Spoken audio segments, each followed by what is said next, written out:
लोगों का स्वागत है हमारे इस वीडियो में। क्लास 10 मैथमेटिक्स का वायरल पेपर सॉल्यूशन कराने वाले हैं, जो कि आपके एग्जाम में इसी में से क्वेश्चन आएगा। इससे आप प्रैक्टिस करके जाइए 100%। आप 70 में तो आप अगर इसे हल कर लेते हैं तो 65 अंक आसानी से प्राप्त कर सकते हैं। हालांकि आपको सभी कॉन्सेप्ट के बारे में पता होना चाहिए। तो चलिए यार, इससे हम कॉन्सेप्ट के बारे में भी इस क्वेश्चन में डिस्कस करेंगे। तो चलिए बिना देरी किए हुए वीडियो को शुरू करते हैं। हमें 3 घंटे 15 मिनट का टाइम मिलता है और हम उम्मीद करेंगे कि हमारा जो क्वेश्चन है यह है इस ड्यूरेशन से कम समय में हो जाए। ओके, तो यहाँ पर हमारा पहला क्वेश्चन दिया है कि एक द्विघात बहुपद के अधिक से अधिक शून्यकों की संख्या होगी। तो हमारा एक द्विघात बहुपद होता है पी एक्स बराबर x square plus b x plus c. तो याद रखना है, किसी भी बहुपद की जितनी चर की अधिकतम घात होती है उसके उतने ही शून्यक होते हैं। तो यहाँ से हमारा राइट आंसर हो जाता है बी। तो एक द्विघात बहुपद के अधिक से अधिक शून्यकों की संख्या 2 होती है। क्योंकि यहाँ द्विघात बहुपद है। ऐसा बहुपद जिसमें चर की घात अधिकतम घात 2 हो, उससे हम लोग द्विघात बहुपद बोल देते हैं। उम्मीद करता हूँ समझ में आया होगा। बढ़ते हैं अगले क्वेश्चन पर। हमें कहा है कि दी गई संख्याओं में अभाज्य संख्या है। तो अभाज्य संख्या हमारे पास 0 तो अभाज्य संख्या नहीं है। क्योंकि अभाज्य संख्या हम नेचुरल नंबर में देखते हैं। नेचुरल नंबर यानी प्राकृतिक संख्या में तो या तो 1 हो सकता है, या तो 2 हो सकता है, या 8 हो सकता है ऑप्शन के अनुसार। तो इसमें से अभाज्य संख्या 2 है। 1 नहीं भाज्य संख्या है और नहीं अभाज्य संख्या, इस बात को ध्यान देना है। इसमें 2 हमारी अभाज्य संख्या है और 2 ही सबसे छोटी है और सम अभाज्य संख्या है। तो इसलिए हमारा राइट आंसर हो जाता है 2। तो हम कुछ अभाज्य संख्याओं के बारे में डिस्कस कर लेते हैं। जैसे सबसे छोटी अभाज्य संख्या 2 है, फिर इसके बाद 3 आती है, 5, 7, 11, 13, 17, इसके बाद 19, 23। ये सभी इस प्रकार से बढ़ता जाएगा।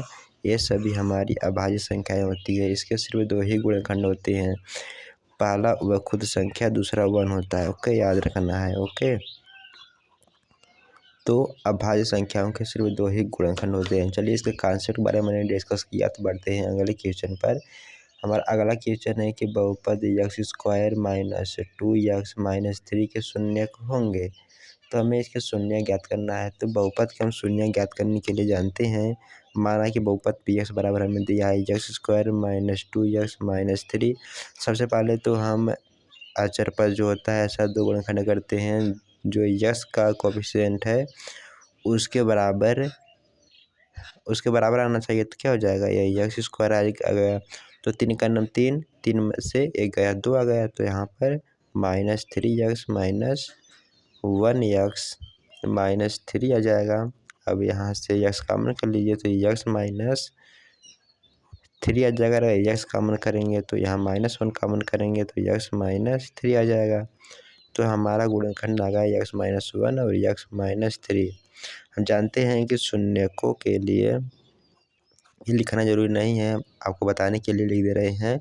शून्यकों के लिए x माइनस 1 और x माइनस 3, तो इसके हम 0 के बराबर रखते हैं। ओके, तो यहाँ से हमारा x बराबर 1 आ जाएगा, यहाँ से x बराबर 3 आ जाएगा। ओके, तो हमारा इस प्रकार से राइट आंसर आ जाता है ऑप्शन नंबर 1 और 3, यानी कि हमारा डी इज करेक्ट है। उम्मीद करता हूँ ये भी क्वेश्चन आपको समझ में आया होगा। नहीं आया है तो यार कमेंट करके बताइए। तो चलिए बढ़ते हैं अगले क्वेश्चन पर। हमारा अगला क्वेश्चन चौथा वाला है कि रेखाओं x माइनस 2 और x प्लस 6 का प्रतिच्छेदन बिंदु है। तो यहाँ से सिंपली एक लीनियर इक्वेशन दिया है, x माइनस 2 बराबर 0। तो यहाँ से x बराबर 2 आ गया और यहाँ से y प्लस 6 बराबर 0 है। तो y बराबर यहाँ से -6 आ गया। ओके, तो कितना आसान क्वेश्चन दिया है। तो यहाँ पर हमारा राइट आंसर 2 -6 यानी कि डी इज करेक्ट हो जाएगा।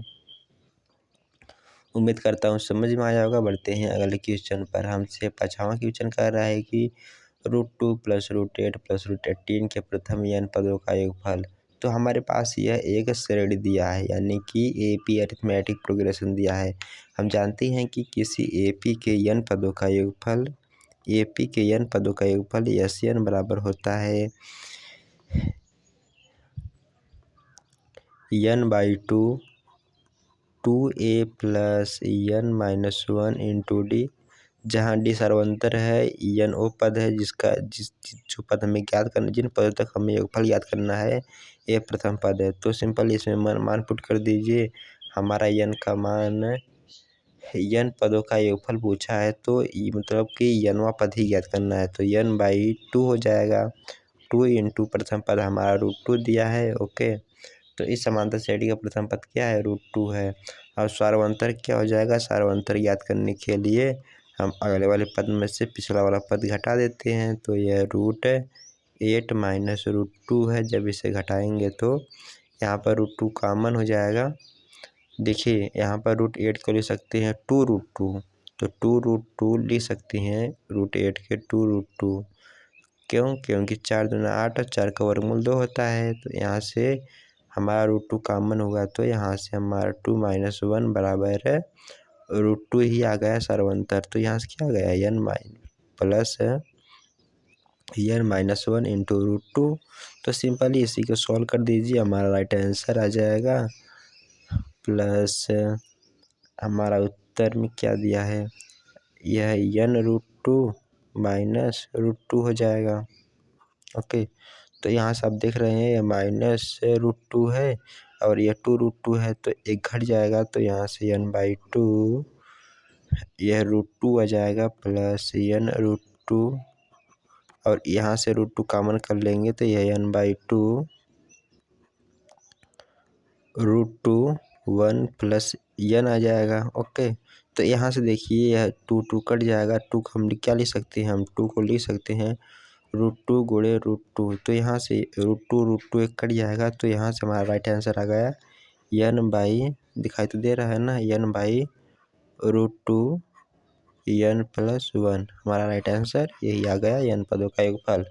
तो हमारा राइट आंसर क्या हो गया? राइट आंसर मैच तो कर रहा है ना, n इंटू n+1 √2। यहाँ पर हमारा राइट आंसर हो गया बी वाला। Okay, B is correct. उम्मीद करता हूँ समझ में आया होगा। आपको इस सूत्र याद रखना है कि किसी भी समांतर श्रेणी के n पदों का योगफल होता है SN बराबर n/2 plus 2a plus n-1 into d। Okay, तो इस टाइप के क्वेश्चन को बहुत बड़ी आसानी से हल कर सकते हैं। सिर्फ सूत्र को ही पता होना चाहिए, बिना टाइम वेस्ट किए। बढ़ते हैं अगले क्वेश्चन पर। अगला क्वेश्चन है कि 1/x² प्लस 5 बराबर है 1/9, तो x का मान है। तो यहाँ पर एक हमारे पास इक्वेशन दिया है, तो यहाँ पर एक द्विघात समीकरण बनेगा। x² प्लस 5 बराबर दिया है 1/9, तो 3 मल्टीप्लाई कर दीजिए। तो 3 मल्टीप्लाई करेंगे तो x² प्लस 5 बराबर 9 आ जाएगा। तो 5 को जब राइट में भेजेंगे तो x² बराबर हमारा 4 आ गया। तो यहाँ से दोनों पक्षों में वर्गमूल देंगे तो x वर्ग का मान +-2 आ जाएगा। तो राइट आंसर हमारा आ गया बी इज करेक्ट हो जाएगा। तो चलिए बढ़ते हैं अगले क्वेश्चन पर। हमसे कहा है कि दो बिंदुओं के बीच की दूरी होगी। हमें दो बिंदु 2,3 और 4,7 दिए हैं। हम जानते हैं किसी भी निर्देशांक ज्यामिति में दो बिंदुओं के बीच की दूरी x1, y1 पहला बिंदु है, दूसरा बिंदु है y2 x2, y2 है। तो इन दो बिंदुओं के बीच की दूरी हमें पता है, मान लेते हैं बिंदु P है, यह बिंदु Q है। तो इन दोनों बिंदुओं के बीच की दूरी PQ बराबर होता है square root of x2 minus x1 का वर्ग प्लस y2 माइनस y1 का वर्ग।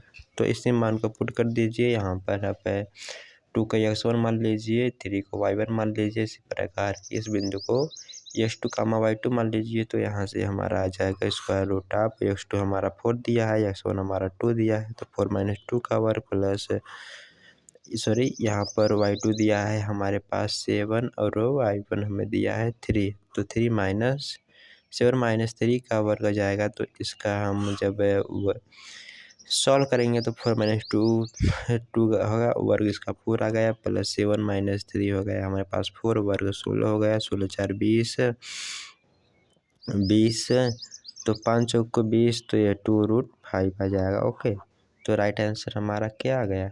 राइट आंसर हमारा आ गया ऑप्शन तो मैच ही नहीं किया, तो गलती कहाँ पर हुई है। तो यहाँ पर 7 में से 3 गया तो 4 आ गया, इसका वर्ग 16 हो गया, इसका वर्ग 4 हो गया तो 20 हो गया। रूट 20 को हम लिख सकते हैं 4√5, 4 का वर्गमूल 2 हो जाएगा, 2√3। तो यहाँ पर हमारा आंसर ही गलत है, तो हमें यहाँ पर आंसर का सुधार करना होगा। तो हम यहाँ पर कोई भी आंसर को सुधार कर सकते हैं, माना कि यह √5 है। ओके, √2 का स्थान पर √5 कर दीजिए, तो यहाँ से हमारा सी जी करेक्ट हो जाएगा। ओके, क्यों? क्योंकि यहाँ पर आप देख ही रहे हैं कि y2 माइनस y1 किया तो 4 आ गया, वर्ग 16 हो गया, तो ये हमारा √20 के बराबर आ गया। जब इसका वर्गमूल लेंगे तो 20 को हम क्या लिख सकते हैं, 20 लिख सकते हैं। 5 गुणे 4 और 4 का वर्गमूल 2 होता है, 2 को बाहर निकाल दीजिए, 2√5 आ जाएगा। ओके, तो इस प्रकार से हमारा राइट आंसर 2√5 हुआ, परंतु विकल्प नहीं दिया है, तो विकल्प आप करेक्ट कर सकते हैं। हालांकि थोड़ी बड़ी मिस्टेक तो होती ही रहती हैं। तो चलिए अगले क्वेश्चन में बढ़ जाते हैं। हमारा अगला क्वेश्चन है कि वर्ग समीकरण, यानी कि वर्ग मतलब समीकरण मतलब द्विघात समीकरण का मतलब होता है। तो ये हमें दिया है 7√3x² प्लस 10x माइनस √3 का विवितर होगा। हम जानते हैं कि हमारे पास कोई भी द्विघात समीकरण ax² प्लस bx प्लस सी बराबर 0 दिया है, तो इसके विवितर को हम डी से रिप्रेजेंट करते हैं, जो होता है b² माइनस 4ac। तो इसी का मान पुट कर दीजिए, तो b का मान हमें 10 दिया है, तो ये 10 का वर्ग आ जाएगा। तो हमें इस समीकरण से तुलना करेंगे, a का मान हमें 7√3 दिया है, b का मान 10 दिया है, c का मान √3 दिया है। तो माइनस में 4 गुणे a का मान 7√3 आ जाएगा, गुणे c का मान -√3 दिया है। तो देखिए माइनस माइनस का गुणा प्लस हो जाएगा, तो 10 का वर्ग 100 हो जाए, प्लस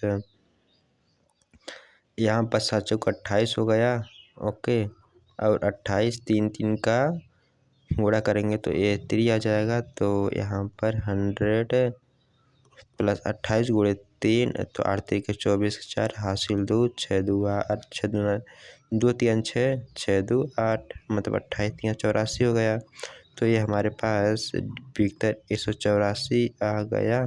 तो यहाँ से हमारा राइट आंसर क्या हो गया, राइट आंसर हो गया हमारा सी इज ए करेक्ट हो गया। तो याद रखना है कि किसी भी द्विघात समीकरण के विस्तार ज्ञात करने के लिए डी बराबर b² माइनस 4ac ज्ञात करते हैं। हालांकि आप हमारा बहुविकल्पी कृष्ण का प्लेलिस्ट देखे होंगे, तो उसमें मैं डिटेल से डिस्कस किया था। तो चलिए यार बढ़ते हैं अगले क्वेश्चन पर। हमारा अगला क्वेश्चन है कि 5 मीटर लंबी एक सीढ़ी भूमि से 4 मीटर की ऊंचाई है। तो हमारे पास कह रहा है कि एक 5 मीटर सीढ़ी है, 5 मीटर की सीढ़ी है, भूमि से 4 मीटर की ऊंचाई पर स्थित है। तो हमारे यह हमारी 4 मीटर दिया है, और सीढ़ी हमारे कुछ इस प्रकार होती है। तो यह 5 मीटर दिया है। तो दीवार के आधार पर सीढ़ी के निचली सीढ़ी दूरी, मतलब कि यह इसकी दूरी हमसे पूछ रहा है। ओके, ये मान लिया मैंने दीवार है और सीढ़ी का आधार ये है, तो इसके बीच की दूरी माना x है। तो यहाँ से क्या करते हैं, एक समकोण त्रिभुज बनेगा, तो पाइथागोरस थ्योरम लगा देंगे। माना कि यह BC है, तो पाइथागोरस थ्योरम में क्या होता है, कर्ण का वर्ग शेष भुजाओं के वर्गों के ऊपर बराबर होता है। तो यहाँ से हमारा x² बराबर 5 का वर्ग माइनस 4 का वर्ग। तो यहाँ से जब इसे हल करेंगे, तो ये 25 माइनस 16 कर देंगे तो 9 आ जाएगा, 9 का वर्गमूल लेंगे तो 3 आ जाएगा। उसको मैंने डायरेक्ट सॉल्व कर दिया। तो यहाँ से हमारा राइट आंसर हो जाता है 3 मीटर। आपको समझ में आया होगा, उम्मीद करता हूँ। बढ़ते हैं अगले क्वेश्चन पर। हमसे कह रहा है कि प्रथम 5 अभाज्य संख्याओं का माध्य है। तो प्रथम 5 अभाज्य संख्या आप जानते हैं कि बताया था मैंने क्वेश्चन नंबर शायद 2 में। पहली अभाज्य संख्या सबसे छोटी होती है 2, फिर इसके बाद होता है 3, फिर इसके बाद होता है 5, फिर इसके बाद होता है हमारा 7, तो इसके बाद हमारा आ गया 11। तो यहाँ पर हमारा 1 2 3 4 5 अभाज्य संख्या हो गई।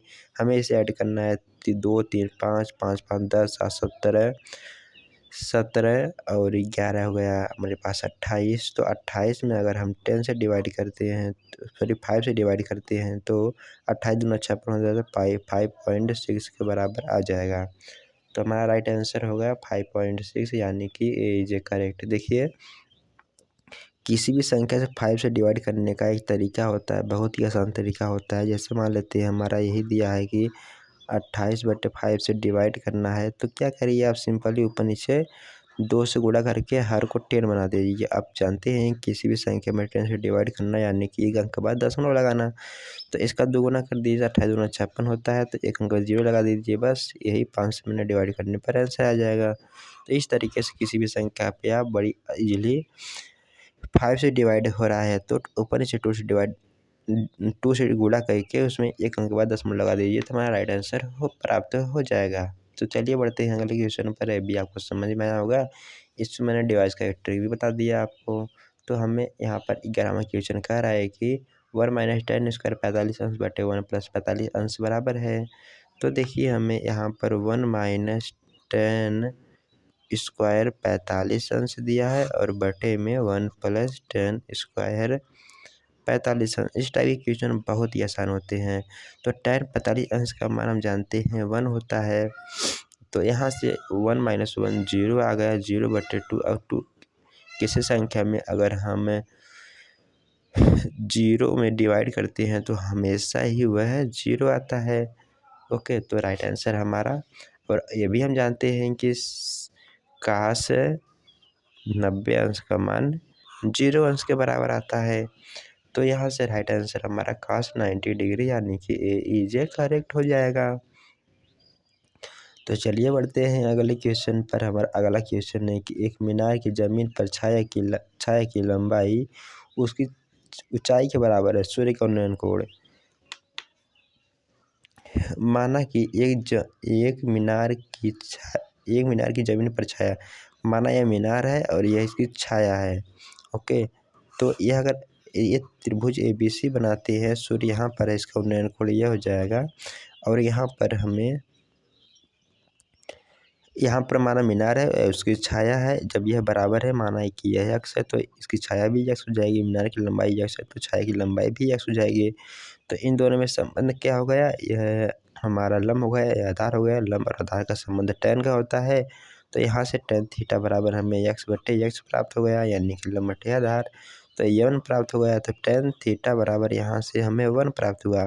तो किस त्रिकोणमितीय अनुपात का मान tan थीटा का मान 1 के बराबर होता है, तो हम जानते हैं यह tan 45 अंश के बराबर होता है। tan 45 अंश का मान 1 के बराबर आता है, तो थीटा का स्थान पर क्या आ गया, थीटा का स्थान पर आ गया हमारा 45 अंश। तो हमारा राइट आंसर हो गया यहाँ से बी इज करेक्ट, बी का मान 45 अंश आ गया। तो इतना ही आसान क्वेश्चन एग्जाम में पूछा जाता है। तो हमारा 13वां क्वेश्चन है कि 9 sec स्क्वायर ए माइनस 9 tan स्क्वायर ए का मान है। तो देखिए कितना आसान क्वेश्चन है। हमें एक त्रिकोणमितीय समीकरण के बारे में जानते हैं कि 1 + tan स्क्वायर थीटा बराबर होता है sec स्क्वायर थीटा। तो सिंपली यहीं पर sec स्क्वायर ए के स्थान पर क्या लिख सकते हैं, तो sec स्क्वायर ए के स्थान पर लिख सकते हैं 1 + tan स्क्वायर ए, ये आपको समझ में आया होगा। फिर -9 tan स्क्वायर ए है, जब इसमें 9 से मल्टीप्लाई करेंगे तो ये 9, ये प्लस में है ये माइनस में है, तो ये आपस में कट जाएगा। तो हमारा राइट आंसर क्या हो गया, हमारा राइट आंसर आ गया सी इज करेक्ट हो जाएगा। ये भी उम्मीद करता हूँ समझ में आया होगा। तो चलिए बढ़ते हैं अगले क्वेश्चन पर। हमारा अगला क्वेश्चन है कि sin square theta + 1/1 + tan square theta का मान होगा। देखिए कितना आसान क्वेश्चन दिया है। तो यहाँ से sin स्क्वायर थीटा + 1/1 + tan का थीटा बराबर हम जानते हैं वह होता है sec स्क्वायर थीटा, और ये भी हम जानते हैं कि 1/sec थीटा बराबर होता है cos थीटा के। तो यहाँ से हमारा एक आइडेंटिटी बन गया, sin square theta + cos square theta बराबर 1 होता है। तो यहाँ से हमारा राइट आंसर प्राप्त हो गया 1, यानी कि डी इज करेक्ट हो गया। तो चलिए अगले क्वेश्चन में बढ़ते हैं। हमारा अगला क्वेश्चन है कि 21 सेंटीमीटर त्रिज्या वाले वृत्त के किसी चाप के केंद्र पर बनना कोण 60 अंश से चाप की लंबाई हम जानते हैं। तो यह त्रिज्यखंड बनेगा। त्रिज्यखंड का क्षेत्रफल होता, त्रिज्यखंड की चाप की लंबाई होती है तो θ/360 × 2πr। तो यहाँ से थीटा का मान हमें 60 डिग्री दिया है बटे 360 हो जाएगा गुणे 2 पाई, तो इन्वॉल्व नहीं है तो पाई का मान रखना पड़ेगा 22/7। अब त्रिज्या हमें दिया है 21 सेंटीमीटर। तो यहाँ से देख सकते हैं 7 त्रिक 21 हो गया और यहाँ से 0 0 से कट गया, 6×36 1/6 आ गया। ओके, तो ये 3 दूना 6 आ गया, 2 2 से कट गया, यानी कि हमारा 22 सेंटीमीटर, त्रिज्या सेंटीमीटर दिया ना, सेंटीमीटर आ जाएगा। तो हमारा यहाँ पर चाप की लंबाई कितना आ गई 22 सेंटीमीटर।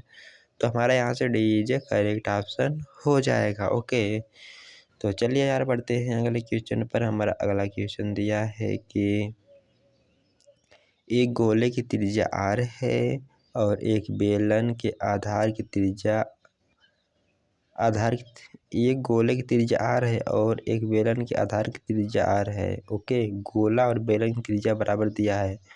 अगर ऊंचाई 2r है, यानी कि बेलन की ऊंचाई हमारी 2r कर दिया, तो गोले और बेलन के आयतनों का अनुपात है। आयतनों का अनुपात पूछा, हम जानते हैं कि गोले का आयतन होता है 4/3 पाई r क्यूब। इसी प्रकार से हमारा बेलन का आयतन क्या हो जाएगा, बेलन का आयतन होता है पाई आर स्क्वायर एच। ओके, परंतु एच के स्थान पर हमसे कहा है कि ऊंचाई 2r है, तो इसका स्थान पर हम 2r रख देते हैं। तो यह इसका मल्टीप्लाई करेंगे तो यह हमारा क्या आ गया 4/3 पाई आर क्यूब बटे 2 का गुणा इसमें कर देंगे तो 2 पाई आर क्यूब आ जाएगा, 2 पाई आर क्यूब। तो यहाँ से देख रहे हैं पाई आर क्यूब आपस में कट गया और यह 2 2 से कट गया, तो यह 2/3 ही आ गया। ओके, तो यह भी क्वेश्चन आपको समझ में आया होगा, 2/3 यानी कि फर्स्ट इज करेक्ट है। तो चलिए अगले क्वेश्चन बढ़ जाते हैं। हमारा अगला क्वेश्चन है कि 1 से 15 तक की सम संख्याओं का समांतर माध्य होगा। तो 1 से 15 तक की सम संख्या क्या है, सम संख्या हमारी होगी 2 हो जाएगा, 4 हो जाएगा, 6 हो जाएगा, 8 हो जाएगा, 10 हो जाएगा, 20 हो जाएगा, 14 हो जाएगा, बस 15 तो हमारा क्या है सम संख्या नहीं है। तो इसका हमें योगफल याद करना है। तो यह एक समांतर श्रेणी बनेगी, यह समांतर श्रेणी की n पदों का योगफल होता है। वही बताया था मैंने कि सबसे पहले समांतर माध्य हम जानते हैं कि पदों का योगफल बटे पदों की संख्या। तो पदों का योगफल याद करने के लिए आप सिंपली ऐड कर सकते हैं या फिर सूत्र का यूज कर सकते हैं। तो सूत्र ऐड करेंगे तो यहाँ पर हमारा n पदों के योगफल n/2 2a plus n-1 into D और बटे पदों की संख्या 1 2 3 4 5 6 7 पद हैं। ओके, तो 7 से डिवाइड कर देंगे या फिर n से भी डिवाइड कर सकते हैं। तो यहाँ से हमारा क्या आ गया, n का मान 7 है तो 7/2 और प्रथम पद 2 है, 2 का मल्टीप्लाई 4 हो जाएगा प्लस n-1, तो n 7 7 में से 1 गया तो हमारा 6 बच गया और सर्वांतर हमारा 2 है। बस इसी को हमें सॉल्व करना है, बटे में 7 है तो ये 7 7 कट गया। तो यहाँ से राइट आंसर हमारा क्या आ गया 1/2 गुणे 6 दूना 12 4 20। तो यहाँ से 10 इसका हमें समांतर माध्य आ गया। ओके, तो राइट आंसर हमारा 10 है। तो यहाँ पर हमारा राइट आंसर आ गया सी इज करेक्ट। उम्मीद करता हूँ समझ में आया होगा। हमारा 18वां क्वेश्चन है कि निम्नलिखित बारंबारता का बहुलक वर्ग हो जाए। देखिए बहुलक वर्ग, जिस वर्ग की बारंबारता सबसे अधिक होती है वही बहुलक वर्ग होता है। तो यहाँ पर देख रहे हैं हमारा जो 3 से 5 है इसकी बारंबारता 8 के बराबर है। 8 की बारंबारता सबसे अधिक है, इसलिए बहुलक वर्ग 3 से 5 हो जाएगा। राइट आंसर हमारा बी हो गया, बी इज करेक्ट। तो हमारा 19वां क्वेश्चन कह रहा है कि एक अधिवर्ष में 53 रविवार होने की प्रायिकता है। तो एक अधिवर्ष में 53 रविवार होने की प्रायिकता हमें याद करना। हम जानते हैं प्रायिकता बराबर होता है अनुकूल परिणाम बटे कुल परिणाम।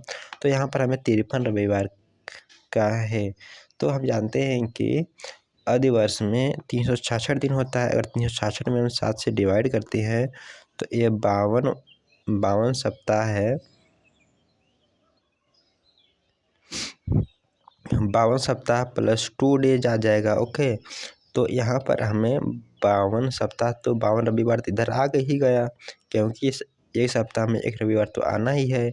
तो 52 रविवार इधर आ गया, तो 2 डे ऐसा हो सकता है जिसमें रविवार आ सकता है। ओके, तो यहाँ पर हम जानते हैं प्रायिकता बराबर होता है अनुकूल परिणाम बटे कुल परिणाम। तो अनुकूल परिणाम 2 है और कुल परिणाम मतलब दिनों की संख्या 7 होती है, तो 7 से डिवाइड कर देंगे तो हमारा राइट आंसर 2/7 आ जाएगा। उम्मीद करता हूँ समझ में आएगा और राइट आंसर आ गया।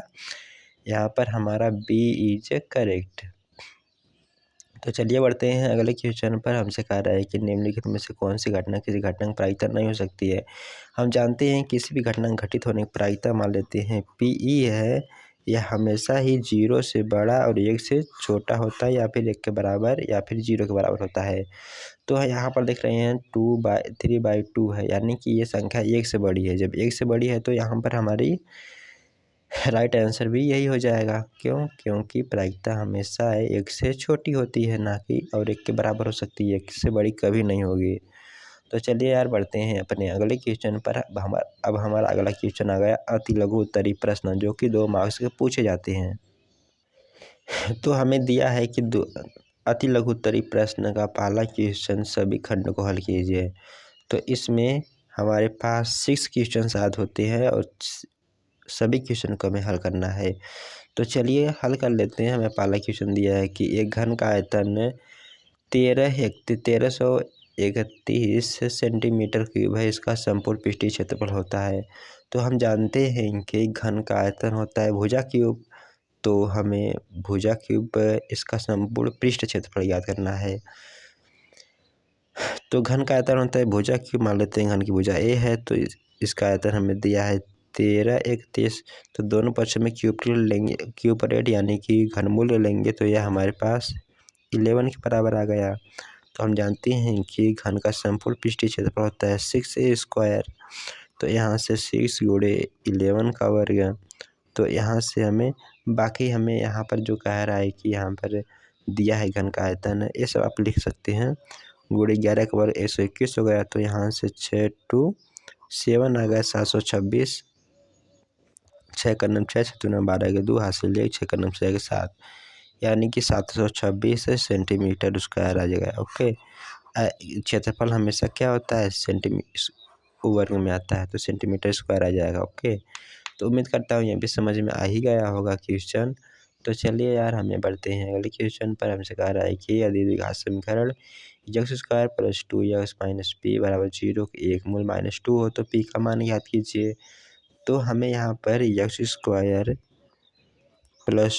2x - p = 0 दिया है, तो हमें एक मूल दिया है। तो हम जानते हैं कि किसी भी द्विघात समीकरण के मूल समीकरण को संतुष्ट करते हैं। तो हमें यहाँ पर p का मान याद करने के लिए हमें समीकरण के मूल को इसमें पुट करना होगा। तो अगर हम x का स्थान पर -2 पुट कर देते हैं तो हमारा राइट आंसर आ जाएगा, यानी -2 का वर्ग प्लस 2 × -2 - p = 0, तो 4 - p = 0 आ गया। तो यहाँ से p का मान 0 हो गया, ये तो 0 हो गया, और बाकी p को जब राइट में देंगे तो यह 0 के बराबर आ गया। p का मान हमारा 0 के बराबर है, ये लिखना पड़ेगा। तो चलिए यार ये भी समझ में आ गया होगा। बढ़ते हैं अगले क्वेश्चन पर। अगला क्वेश्चन हमें दिया है कि cot A - cos A बटे में cot A + cos A बराबर cosec A -1 बटे cosec A + 1 के बराबर है। तो चलिए इसे भी सोल्व कर लेते हैं। हमें दिया है कि cot A - cos A बटे में cot A + cos A। तो यहाँ पर हम जानते हैं कि cot A बराबर होता है cos A बटे sin A। तो हम इसे लिख सकते हैं। सबसे पहले तो यहाँ पर लिखेंगे लेफ्ट हैंड साइड से हल कर रहे हैं। तो यहाँ से cos A बटे में sin A ± cos A बटे में यहाँ पर हमारा cos A बटे sin A, और यहाँ पर प्लस है प्लस cos A। जब इसे एलसीएम लेके हल करेंगे तो हमारा यहाँ पर ऊपर देख रहे हैं cos A कॉमन है, तो cos A कॉमन है, तो यह जब अगले स्टेप में हल करेंगे तो इसे कॉमन लेके एलसीएम लेके हल करेंगे। ये तो हमारा sin A कट जाएगा, बट्टे में आ जाएगा, यहाँ पर cos A × sin A जाएगा, तो cos A हम डायरेक्ट कॉमन ले रहे हैं cos A, तो 1 - sin A आ जाएगा, और बट्टे में यहाँ पर हम cos A कॉमन ले लेंगे cos A, तो यह 1 + sin A के बराबर आ जाएगा। ओके, यह आपस में कट जाएंगे। और यहाँ पर मैंने एक स्टेप थोड़ा सॉल्व के शॉर्ट कर दिया, आपको समझ में आ रहा होगा। तो यहाँ पर हमारा क्या आ गया, हमें पुट में सॉल्व करना था कोसेक ए -1, तो कोसाइन ए क्या जानते हैं 1 कोसेक ए ले सकते हैं, यानी कि 1 - 1 कोसेक ए। इसी प्रकार से यह 1/1 प्लस है कोसेक ए लिख सकते हैं। अब जब इसे सोल्व करेंगे एलसीएम लेके, तो यह कोसेक ए -1 बटे कोसेक ए +1 आ जाएगा। ओके, तो जो हमारा लेफ्ट हैंड साइड के बराबर है। उम्मीद करता हूँ समझ में आया होगा, आपको एल भिन्न को सॉल्व करना आता ही होगा। तो चलिए यार बढ़ते हैं अगले क्वेश्चन पर। हमारा अगला क्वेश्चन है कि निम्न के बराबर वर्ग का बहुलक ज्ञात कीजिए। तो बहुलक ज्ञात करने के लिए हमें बहुलक वर्ग को सिलेक्ट करना होगा। तो बहुलक वर्ग वही होता है जिसकी बारंबारता सबसे अधिक होती है। तो बहुलक वर्ग हमारा हो गया यहाँ पर 40 से 50 है। तो बहुलक बराबर हम जानते हैं कि यह होता है L plus F1 minus F0 बटे में 2F1 minus F0 minus F2 into H होता है। L क्या है, बहुलक वर्ग की निम्न सीमा है। ये बहुलक वर्ग की निम्न सीमा है। F1 क्या है, F1 जो हमारा बहुलक वर्ग की बारंबारता है। ओके,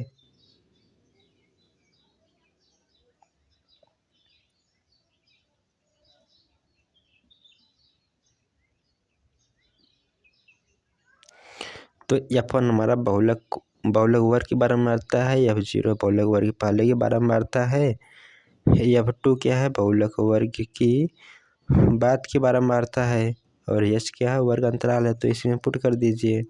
तो यहाँ पर L हमारा बहुलक वर्ग की निम्न सीमा क्या है, बहुलक वर्ग की निम्न सीमा हमारी 40 है। तो यहाँ पर L का मान 40 रख दीजिए। प्लस में F1 बहुलक वर्ग की बारंबारता कितनी है, तो बहुलक वर्ग की बारंबारता हमारा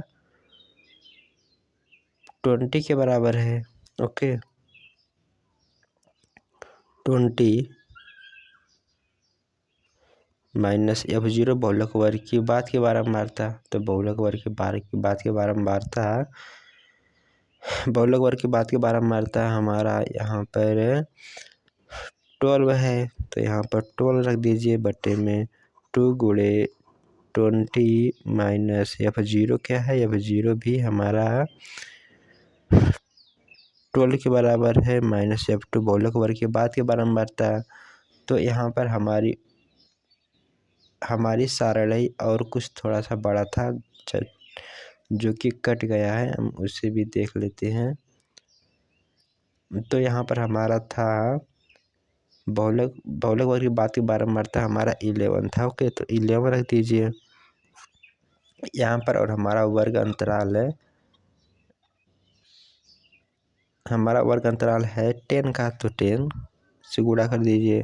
तो राइट आंसर हमारा क्या आ गया, 40 प्लस 20 में से 12 गया तो 8 आ गया बटे में ये 40 हो गया। 40 इसे ऐड कर देंगे तो ये हमारा 23 आ जाएगा। 40 में से 23 ऐड सेपरेट कर देंगे तो हमारा यहाँ पर 17 आ जाएगा। ओके, गुणे में 10 आ गया तो ये 80 के बराबर आ गया।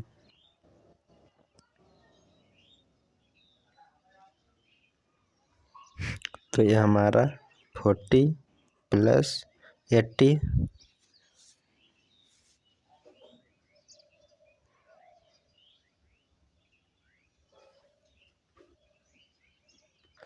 तो 80 में हम डिवाइड करेंगे 17 से, तो 17 चौक को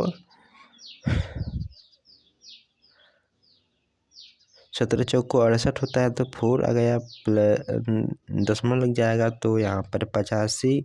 तो 7 बच गया हमारे पास। फिर 17 चौक को 68 यानी 4.4 के आसपास से कुछ जाएगा। तो यहाँ से हमारा राइट आंसर आ गया 44.4 ही हमारा इसका बहुलक हो जाएगा। ओके, तो कैलकुलेशन आप कर लीजिए। तो चलिए बढ़ते हैं अगले क्वेश्चन पर, ये समझ में आया होगा। हमारा अगला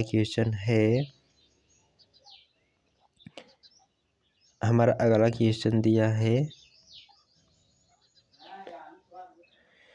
कि यदि ए बिंदु 6,1, बी बिंदु 8,2, सी बिंदु 9,4 और डी बिंदु P,3 एक समांतर चतुर्भुज के शीर्ष इसी क्रम में हो तो P का मान है।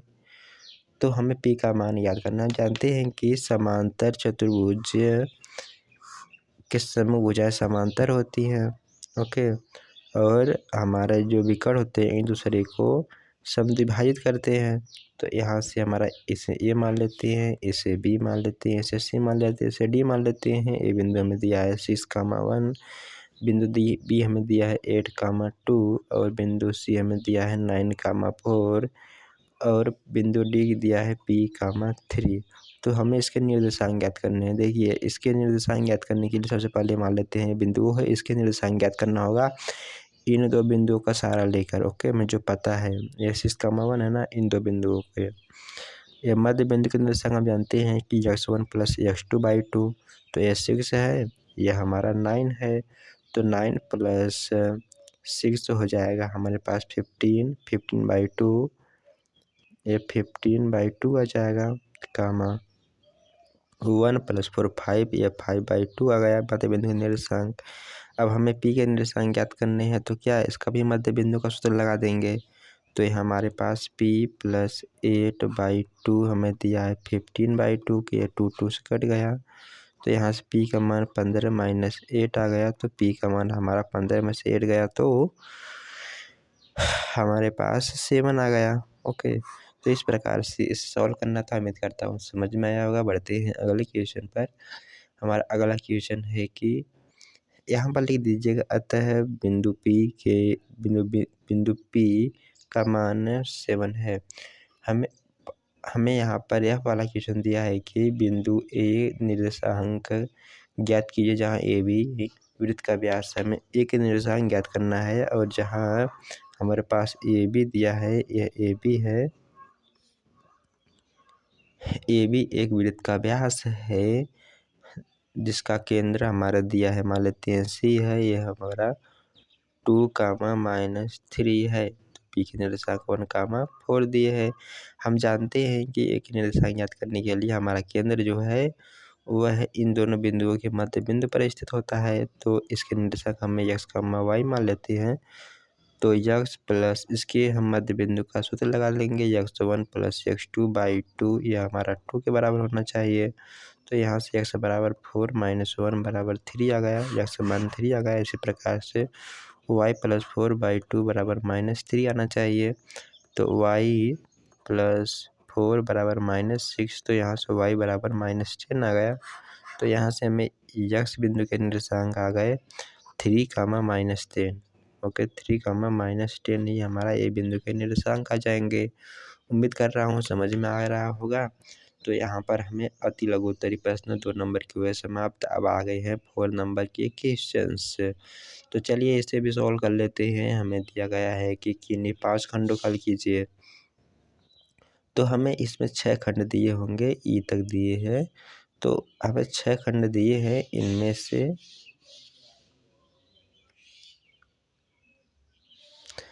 इनमें से किन्हीं 5 खंड को हमें हल करना है। ओके, तो चलिए यार इसे भी हम लोग सॉल्व कर लेते हैं। तो हमें पहला क्वेश्चन दिया है कि द्विघात समीकरण 2x² - 6x + 3 बराबर 0 के मूलों की प्रकृति ज्ञात कीजिए यदि मूल्य वास्तविक है। ओके, तो मूल वास्तविक हैं तो उन्हें ज्ञात कीजिए। अगर मूल वास्तविक हैं तभी हमें याद करना है, नहीं तो नहीं याद करना है। तो चलिए सबसे पहले हमें दिया गया द्विघात समीकरण है 2x² - 6x + 3 बराबर 0। तो मूलों वास्तविक है तो मूल वास्तविक होंगे, तो इसके लिए हमें विभक्तर याद करना होगा। विभक्तर हम जानते हैं कि होता है b² - 4ac। b का मान हमें -6 दिया है, इसका वर्ग -4 × 2 × 3 आ जाएगा। तो 36 - 4 × 8 = 24 आ जाएगा और घटा देंगे तो हमेशा यह > 0 आ गया। यानी कि 36 में से 24 को सेपरेट कर देंगे तो हमारा यह है 12 के बराबर आ जाएगा। ओके, 12 आ जाएगा > 0। तो हमारा यह है D बराबर आ गया 12 जो कि है > 0। तो यहाँ से हमें प्राप्त होता है कि इसके मूल वास्तविक हैं। तो विविधता याद करने के लिए हम यहाँ पर सिद्धाचार्य सूत्र लगा सकते हैं, यहाँ पर मैनुअली हल कर सकते हैं। यहाँ पर 6 हो गया, यहाँ पर भी 6 है। तो ऐसा दो गुणनखंड कीजिए कि जिसका जोड़ या घटाव 6 के बराबर हो जाए। तो यहाँ पर 6 का तो हो, इसके लिए हमें सिद्धाचार्य सूत्र का ही प्रयोग करना पड़ेगा। तो सिद्धाचार्य सूत्र होता है x बराबर -b plus minus square root of b square minus 4ac by 2a। तो यहाँ से x बराबर -b दिया है, 6 हो जाएगा प्लस में, plus minus square root of b का वर्ग 36 माइनस, ये तो मैंने ज्ञात किया है, 12 के बराबर है। तो इसे हम डायरेक्ट 12 लिख देते हैं, बटे में हमारा आ गया 2a, एक मान हमें 2 दिया है। तो यह बराबर क्या आ गया, यहाँ पर हमारा 6 प्लस माइनस 12 बाई 4। हमारे पास एक मूल प्लस चिन्ह लेने पर आ जाएगा, एक मूल माइनस चिन्ह लेने पर आएगा। तो प्लस चिन्ह लेने पर, माइनस चिन्ह लेने पर, प्लस चिन्ह लेने पर हमारा 6018, 18 में 4 से डिवाइड करेंगे तो 18 बाई 4 4। तो यहाँ पर हमारा 2 से डिवाइड करेंगे 9 बाई 2 आ जाएगा। एक मूल 9 बाई 2 आ गया, दूसरा मूल माइनस चिन्ह लेने पर आ जाएगा। तो यहाँ पर 6 बाई 4 आ गया, दूसरा मान 6 माइनस 6 आ जाएगा। यहाँ पर 6 माइनस 12 माइनस 6 बाई 4, यहाँ से -3 बाई 2 आ गया। ओके, तो हमारे पास एक मूल 9 बाई 4 है, दूसरा मूल -3 बाई 2 है। तो उम्मीद करता हूँ ये भी समझ में आया होगा यार। हल करने के सिर्फ तरीका पता होना चाहिए, 4 मार्क्स आपको मिल जाएंगे। पढ़ते हैं अगले क्वेश्चन पर। अगला क्वेश्चन है कि सिद्ध कीजिए कि वृत्त के किसी बिंदु पर खींची गई स्पर्श रेखा स्पर्श बिंदु से जाने वाली त्रिज्या पर लंब होती है। तो देखिए, अगर एक क्वेश्चन आपको सिद्ध करने के लिए आ जाता है तो हम क्या करेंगे, सबसे पहले तो वृत्त को बनाएंगे। माना ये वृत्त का केंद्र O है, वृत्त पर एक बिंदु कोई भी मान लेते हैं, इसे O मान लेते हैं, इसे Q मान लेते हैं। Q है जिस पर स्पर्श रेखा हमारी XY है। ओके, तो इससे मिला दीजिए और इससे मिला दीजिए। ओके, तो यहाँ से हमारी क्या हो गई, एक कोई बिंदु मान लीजिए x और y, यह PQ है। तो हम यहाँ पर जानते हैं कि हमें सिद्ध करना है कि त्रिज्या स्पर्श से बिंदु पर लंब होती है। तो हमारे जो यहाँ पर XY रेखा है, XY रेखा PX, यहाँ पर क्या कॉन्सेप्ट लगता है, इस कॉन्सेप्ट के बारे में बता देते हैं।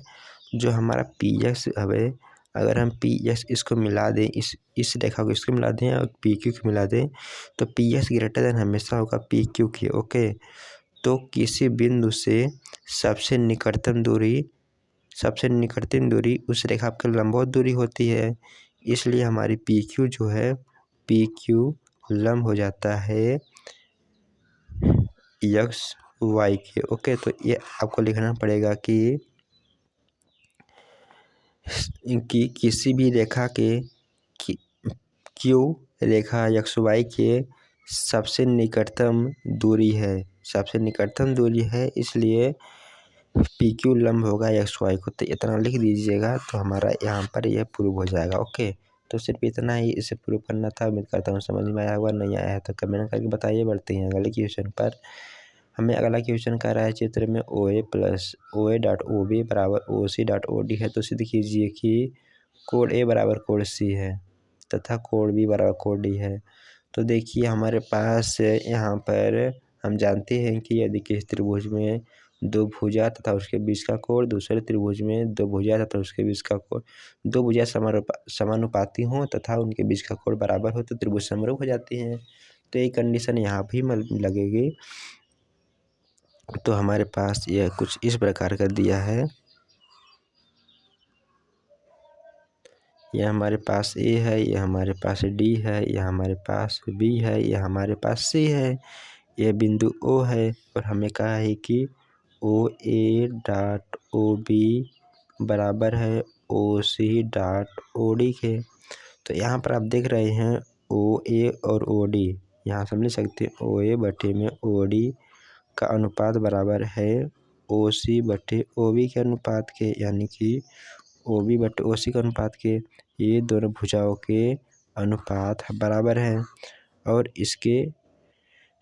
इसके कोण भी बराबर हमें दिए हैं कोण। तो हमें क्या होता है इसमें, ये तो यह कोण इसके यह बराबर है। ओके, कोण ओ क्या है, दो समांतर रेखाओं को कोई अगर तिर्यक रेखा काटती है तो इसके कोण क्या है, इसके कोण उभयनिष्ठ हैं, तो यह कोण आपस में बराबर हो जाएंगे। तो कोण बराबर हो गए तो इसलिए त्रिभुज हमारे पास ये वाला त्रिभुज और ये वाला त्रिभुज आपस में समरूप हो जाएंगे। समरूप त्रिभुज की संगत कोण बराबर हो जाती है, इसलिए कोण डी का संगत हो जाएगा कोण बी और कोण ए का संगत हो जाएगा कोण सी, इसलिए यह कोण आपस में बराबर हो जाएंगे। ओके, तो उम्मीद करता हूँ समझ में आया होगा किस प्रकार सॉल्व करना है। तो चलिए बढ़ते हैं अगले क्वेश्चन पर। अगला क्वेश्चन है कि यदि अल्फा और बीटा बहुपद 2x² + 3x + 5 के शून्यक हो तो इसका मान है। तो देखिए, हम जानते हैं कि हमें बहुपद दिया है 2x² + 3x + 5 के शून्यक हम जानते हैं alpha plus beta alpha into beta. हम जानते हैं कि शून्यकों का योगफल होता है -b/a -b है। हमें b का मान 3 है तो -3/2 हो जाएगा, और ये c/a होता है 5/2, 2 से कट गया तो -3/2 आ जाएगा। ओके, तो इस तरीके से इसे हल करना था। उम्मीद करता हूँ समझ में आएगा। बढ़ते हैं अगले क्वेश्चन पर। अगला क्वेश्चन है कि निम्नलिखित बारहमार्ता सारणी से विचलन विधि द्वारा माध्य ज्ञात कीजिए। हमें विचलन विधि द्वारा माध्य ज्ञात करना है। तो चलिए यार इसे भी सॉल्व कर लेते हैं। तो विचलन विधि से माध्य ज्ञात करने के लिए सबसे पहले तो हमें एक सारणी को ही बनाना पड़ेगा। तो चलिए हम सारणी को बना देते हैं। हमारे पास यहाँ पर यह जो है वर्ग अंतराल दिया है। ओके, वर्ग अंतराल, और यह बारहमार्ता यानी कि फ्रीक्वेंसी f का मान दिया है। ओके, तो यहाँ पर 0 से 10 की बारहमार्ता दिया है 5 है, और हम यहाँ पर वर्ग चिन्ह यक्ष यानी कि बारहमार्ता का माध्य याद कर लेते हैं। तो यह हमारा कितना आ जाएगा, 5 के ही बराबर आ जाएगा। इसी प्रकार से हमारा 10 से 20 जो है इसकी बारहमार्ता हमारा दिया है 12 के बराबर है। इसका जो यक्ष का मान आ जाएगा 15 आ जाएगा। ओके, इसी प्रकार से हमारा 20 से 30 की बारहमार्ता दिया है 25 है, और इसका जो मध्यमान आ जाएगा हमारा 25 आ जाएगा। अब यहाँ पर 30 से 40 की बारहमार्ता दिया है 10, इसका मध्यमान आ जाएगा हमारा 35, और हमें 40 से 50 की बारहमार्ता दिया है 8, और इसका मध्य वर्ग चिन्ह x का मान आ जाएगा 40 और 50 को ऐड कीजिए तो आधा कीजिए तो 45 आ जाएगा। ओके, तो यहाँ से हमें जो है यक्स का मान हो गया। अब इसके लिए हम कल्पित माध्य मानेंगे। माना कल्पित माध्य, इनके बीच में आप कोई भी मान सकते हैं जो संख्या सबसे नज़दीक हो।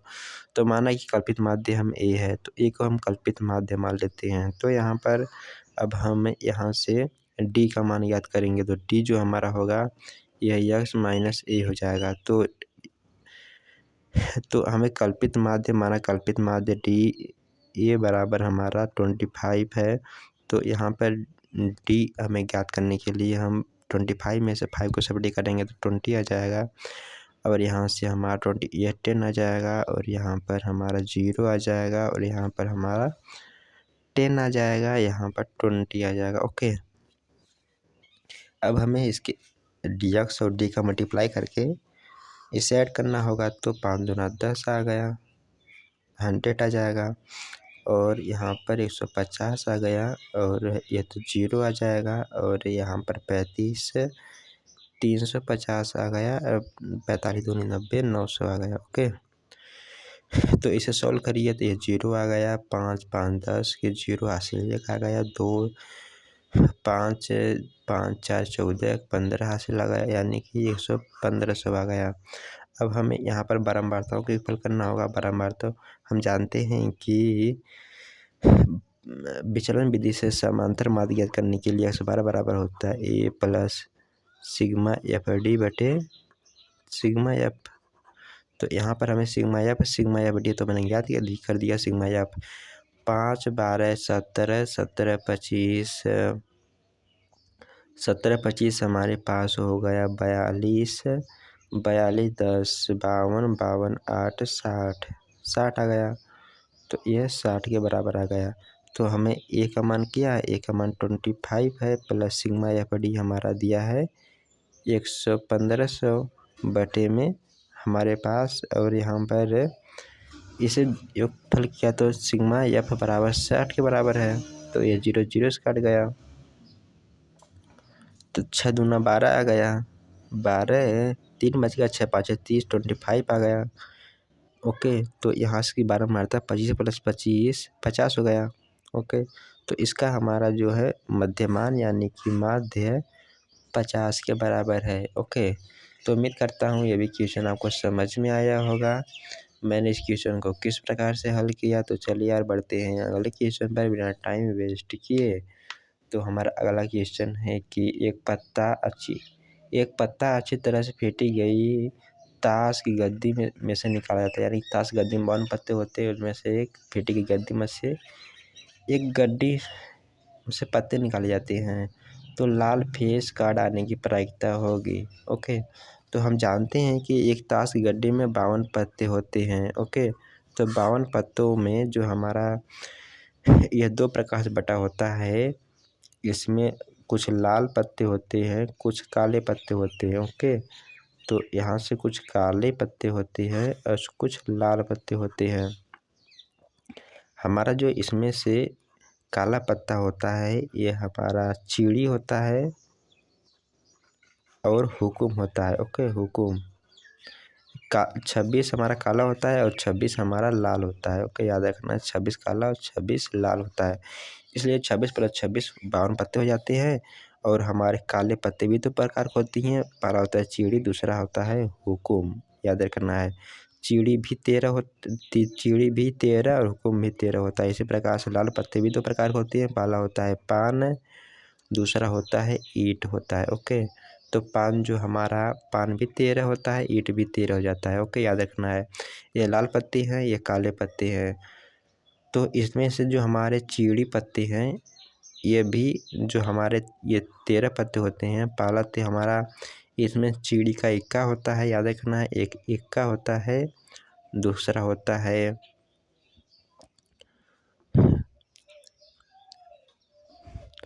हमारा होता है गुलाम, याद रखना है गुलाम, और इक्का गुलाम, बेगम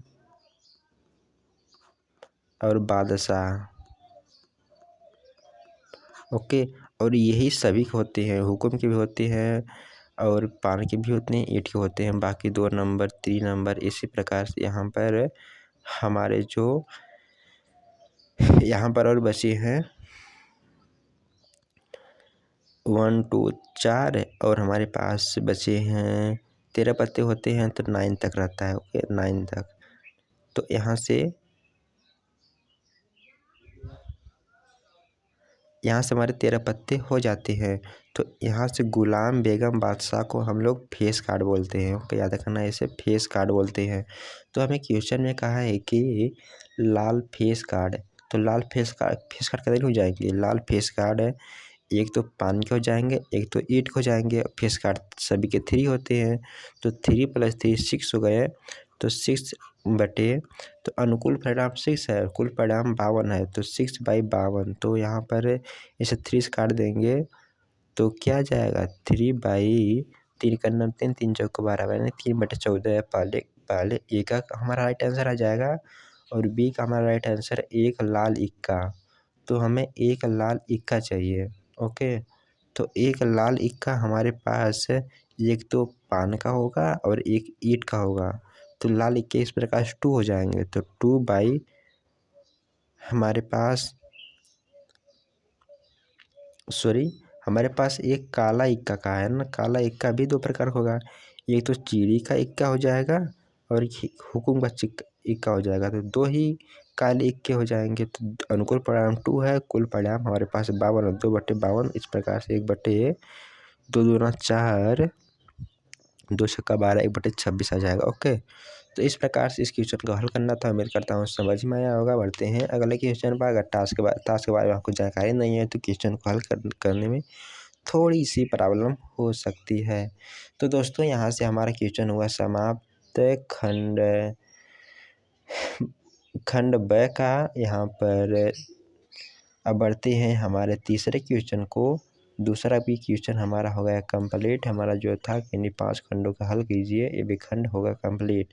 तो इसमें 5 ही हल करना था। मैंने आपको 6 हल करके बताया, इसलिए बताया कि ताकि आपको यहाँ पर क्वेश्चन एग्जाम में तो बैठे नहीं हैं और आपको बढ़िया से अच्छे से प्रैक्टिस हो जाए। ओके, तो चलिए यार हम बढ़ जाते हैं अपने 13वें क्वेश्चन पर। हमसे 13वां क्वेश्चन कह रहा है कि 16 के ऐसे 2 भाग कीजिए कि बड़े भाग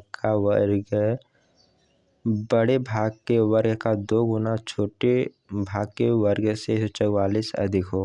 ओके, तो हम मान लेते हैं कि बड़े भाग का वर्ग माना बड़ा भाग यक्स है। ओके, तो बड़े भाग के वर्ग का 2 गुना, बड़े भाग के वर्ग का 2 गुना माना छोटा वाला भाग, बड़ा भाग यक्स है तो छोटा वाला भाग क्या हो जाएगा? छोटा वाला भाग हमारा हो जाएगा 16 माइनस यक्स हो जाएगा। ओके, छोटा वाला भाग। तो छोटे वाले भाग का वर्ग से 144 अधिक हो तो 144 से अधिक कर 164 अधिक हो तो 164 अधिक कर दीजिए। हमारे पास यह एक द्विघात समीकरण बनेगा, तो इसे हमें सॉल्व करना होगा। तो यह 2x² बराबर में इसे सॉल्व करिए 16 का वर्ग। तो यहाँ पर 6 छवा के 36 के 6 हासिल 3, 6 कनम 6 दूना 12, 12 दू 14 के 4 हासिल 1 और 246 होता है हमारा 16 का वर्ग। मैंने सही किया ना? तो किसी संख्या का वर्ग याद करना 12, 12 3 15, तो यह 256 होगा। ओके, तो 256 16 का वर्ग हो गया। तो a का वर्ग प्लस b का वर्ग माइनस 2ab, तो 16 दूना 32 यक्स आ जाएगा प्लस 164 आ गया। तो यहाँ से इसे राइट में भेजेंगे तो x² आ जाएगा। इसे जब लेफ्ट लाएंगे तो सॉरी, यह जो हम लेफ्ट में भेजेंगे तो ये घट जाएगा तो x² आ जाएगा। इसे लेफ्ट में भेजेंगे तो प्लस 22 यक्स आ जाएगा और इसे ऐड कर देंगे तो यह 6 4 10 के 0, 6 5 11 के 1 हासिल 12 के 2, ये 2 3 1 4 420 आ गया बराबर 0। इसे लेफ्ट में भेज दिए। तो यहाँ से हमारे पास एक क्वाड्रेटिक इक्वेशन बन गया। तो इसे आप हल कर सकते हैं। तो दोस्तों आज के लिए इतना ही। अब जो बच गए क्वेश्चन है हमारा यहाँ पर तीसरा है, चौथा है, पाँचवा है, इसी के से अगले वीडियो में करा देंगे। वीडियो काफ़ी लंबी हो रही है। आज के लिए इतना ही। अगर वीडियो पसंद आई होगी तो लाइक कर देना, अपने फ्रेंड के साथ भी शेयर कर देना। चैनल पर नए हैं तो चैनल को भी सब्सक्राइब कर देना। मिलते हैं अगली वीडियो में। Bye bye.